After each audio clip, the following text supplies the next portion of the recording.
Welcome to your Colorado Springs Life and Home, where real estate meets real talk and maybe a little too much coffee.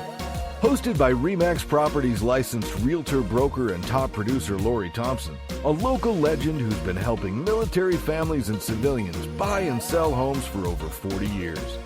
Whether you're PCSing, upsizing, downsizing, or just daydreaming, Lori's got you covered. Why? Because she's your lifetime realtor. And she actually answers her phone. Imagine that.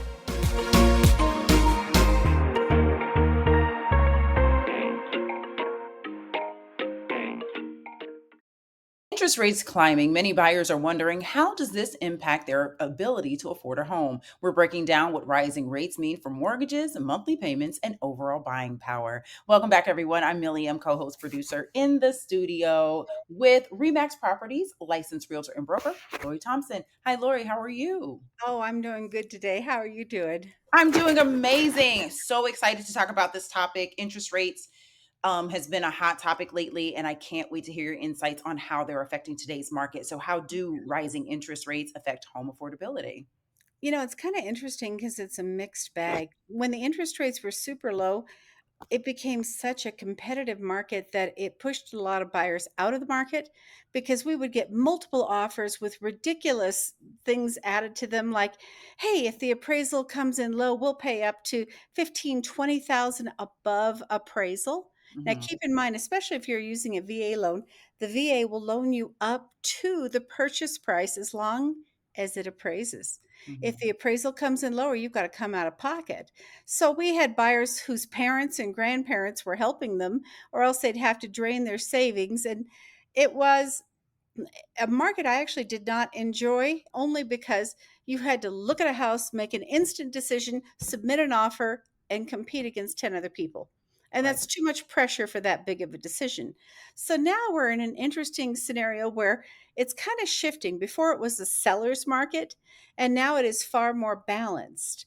So now we have higher interest rates, which makes the payments higher, which means you qualify for less house. However, there's some pluses to that, although you wouldn't think so. Mm, Number one is that you don't have that crazy competition. You could look around, and there's an old real estate saying, marry the house and date the rate. right.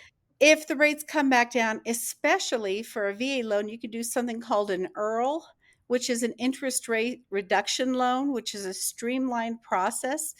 There's also something we weren't seeing back then where you can try to negotiate concessions in the purchase to buy down the interest rate or cover some of your closing costs.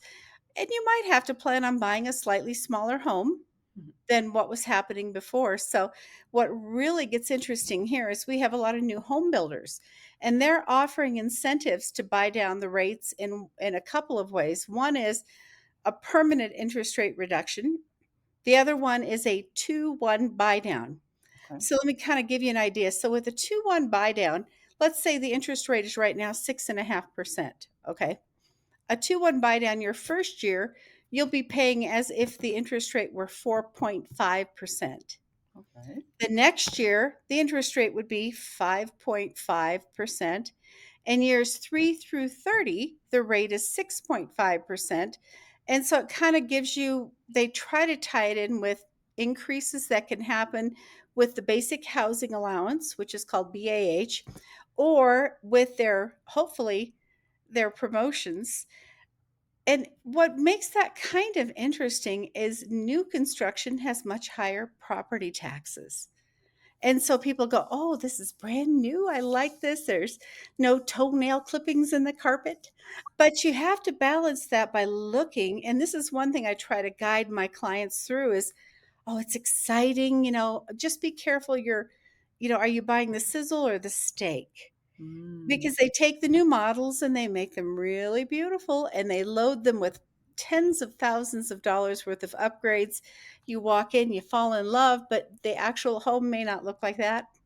right. You may not get landscaping for the backyard. You have to install the window coverings. So I really try to walk them through of, okay, this one has the better interest rate, but the taxes might be higher.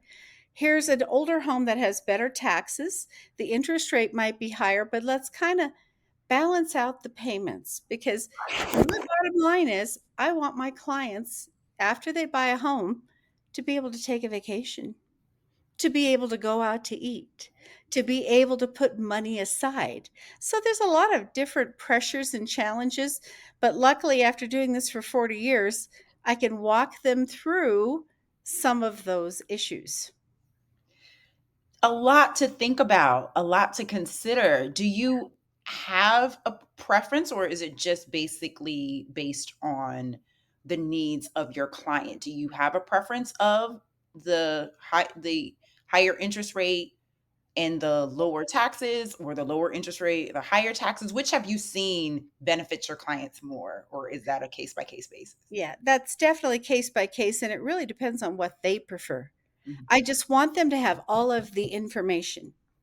And so I think you make better choices when you have all of the information. And if it's worth it for you to have the brand new home, which some people prefer, that's one group of people. And if other people are looking at long term ownership costs, that's a different group of people. And so a lot of it comes about through conversation. And I want them to have the knowledge to make an informed decision. I am not interested in a quick sale and a quick commission. I am interested in a lifetime client that feels like I educated them well and treated them well. That's wonderful to hear, because there's nothing worse than getting into a home, and I've had this experience, and you look back and there are things you wish you knew, different Mhm. choices you would have made based on that. Do you have any strategies that buyers can use to offset the effects of rising rates? The best thing they can do is to look at the whole picture, save up money for incidentals. So most of the time it's kind of, when you look at the historical perspective, when I got my license in 1985, the interest rate was 13.5%. That always blows my mind when you say that. Yeah, but keep in mind the average price of a house back then was $79,000. So Right. you have to look at it, and if it exceeds your BAH, which is the allotment the military gives active duties towards housing, Okay. then you have to look at, okay, my principal balance will be going down each month. And I get to write off, hopefully, depending on their tax structure, they get to write off the property taxes and they get to write off the interest they pay on that mortgage. And you kind of balance that out with an ownership cost and an investment cost. So, Mhm. what's kind of interesting here is we are the second most requested military assignment. We come in right behind Hawaii. Yeah. And after Hawaii, after they've been through some island fever, they can't wait to get here because we have Cracker Barrel. We just have more choices for them to go, or the things they may have missed. And then a lot of veterans choose to retire here. So Mhm. some of my clients, let's say they buy here and then they know they're receiving orders to move somewhere else. A lot of them choose to keep the house here and to rent it out with the goal of coming back someday for retirement or just as an investment because of our 4 military bases. It's really, really smart. And then even going back to what you said earlier about the crazy COVID time where people were overpaying for homes. And it's one of Mhm. those things, you were talking about the math and having things balance out. And it's like if you have a 2.5% interest rate, but you've overpaid for the house, you're probably more likely to overpay the total of the loan versus having a slightly higher interest rate and paying fair market value for that. Exactly. So there's, six of one, half dozen of the other. Nobody knows what the rates will be in the future. But if you find a house you like with a payment that you're comfortable with, when the rates go down, you win Right. because you're not in that competitive, oh, I've got to submit an offer right away and I've got to do all these bells and whistles and I have to overpay. If you buy the house now, you can refinance it. If you wait for the rates to drop, you may or may not be able to get the house. So it's just kind of looking at the whole picture. And I would rather inform someone to the best of my ability and have them decide that buying right now may not fit for them Mhm. rather than ever pressuring anyone, which isn't really my nature, to do something that could be detrimental to them later on. Absolutely. And what I've noticed is that most people are only in their homes 5, 7, maybe 10 years, and they're concerned Mhm. about an interest rate that lasts 30 years. So a lot of their Yeah. trepidation is for naught because they won't even be in that home long term. life Yeah. changes. We all know that. But bye now. Don't wait. Lori, your expertise is invaluable. Thank you for helping us understand how to navigate rising rates to our listeners. We'll see you next time for more insights on real estate in Colorado Springs. Thanks. Thank you. That's a wrap for this episode of Your Colorado Springs Life and Home. Got questions? Need advice? Just want to talk about interest rates and granite countertops? Call or text Lori at 719-332-1807. Yes, she'll really respond. Or visit LoriThompson.remax.com to get started with your lifetime realtor. Because when it comes to Colorado real estate, Lori doesn't just know the market, she is the market.